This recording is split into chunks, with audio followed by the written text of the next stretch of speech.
नमस्कार मंडळी, नवीन एका इंटरेस्टिंग व्हिडिओमध्ये सर्वांचं मनापासून स्वागत आहे। मित्रांनो, या व्हिडिओमध्ये आपण स्त्री शक्ती योजनेविषयी माहिती बघणार आहोत।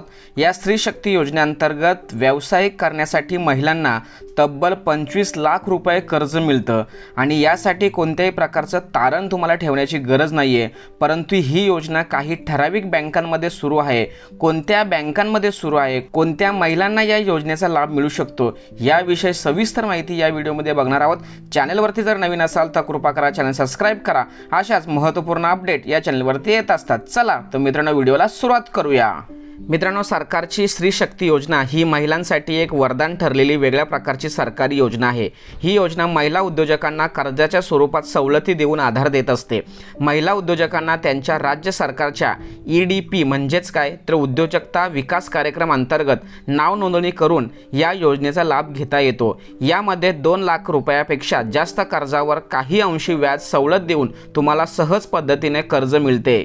मित्रांनो, या योजनेची माहिती घेत असताना आपल्याला या योजनेसाठी अर्ज कुठे करायचा ही माहिती असणं खूप गरजेचं आहे। केंद्र सरकारने स्टेट बँक ऑफ इंडियाच्या सहकार्याने स्त्री शक्ती योजना, स्त्री शक्ती पॅकेज योजना सुरू केलेली आहे, ज्यामध्ये देशभरातील महिला लाभार्थी या योजनेसाठी लाभ घेऊ शकतात।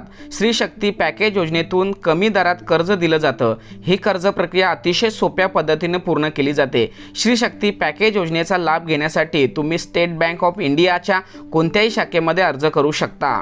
या योजनेतून किती कर्ज मिळू शकतो असा तुमच्या मनामध्ये जर प्रश्न असेल तर केंद्र सरकार आणि स्टेट बँक ऑफ इंडियाच्या स्त्री शक्ती पॅकेज योजनेअंतर्गत महिलांना जास्तीत जास्त 25 लाख रुपयापर्यंत कर्ज मिळू शकतो। यामध्ये बँकेने निकष लावलेले आहेत। कर्ज घेणाऱ्या महिलेकडे व्यवसायात किमान 50% मालकी असावी। अशाच महिलांना, अशाच उद्योजकांना या योजनेचा लाभ मिळू शकतो। स्त्री शक्ती योजनेअंतर्गत महिलांना किती सवलत मिळू शकते तर 2 लाखपेक्षा जास्त कर्ज घेणाऱ्या महिलांसाठी व्याजदर 0.5% कमी केला जातो।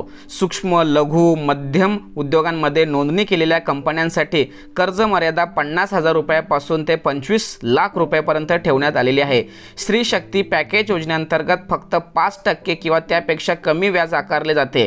5 लाख रुपयांपर्यंतचे कर्ज घेण्यासाठी कोणत्याही प्रकारची सुरक्षा हमी देण्याची गरज नाही। श्री शक्ती पॅकेज योजनेच्या माध्यमातून उद्योजक महिलांची संख्या वाढावी हा उद्देश या योजनेअंतर्गत ठेवण्यात आलेला आहे। या योजनेचा लाभ घ्यायचा असेल तर तुमच्याकडे कोणकोणते कागदपत्र असावे तर तुमच्याकडे आधार कार्ड, मतदान कार्ड, बँकेचं passbook, email ID, mobile number आणि व्यवसाय संदर्भात सर्व कागदपत्रे म्हणजेच काय तर उद्योग आधार, GST नंबर किंवा गुमास्ता लायसन असेल, हे सर्व कागदपत्र जर तुम्ही तुमच्या स्टेट बँक ऑफ इंडिया या शाखेमध्ये घेऊन गेलात तर तुम्हाला या योजनेविषयी माहिती सुद्धा मिळेल आणि या योजनेचा लाभ सुद्धा मिळेल।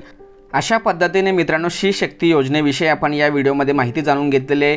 कोणत्या महिलांना कशा पद्धतीने कर्ज मिळू शकतो, कोणत्या बँकेमध्ये मिळू शकतो, याविषयी संपूर्ण माहिती या व्हिडिओमध्ये आपण जाणून घेतलेली आहे। सदर व्हिडिओ अतिशय महत्त्वाची आहे, उपयुक्त आहे। सदर माहिती संपूर्ण महाराष्ट्रातील महिला उद्योजकांना शेअर करण्यास सहकार्य करा। धन्यवाद। जय हिंद, जय महाराष्ट्र।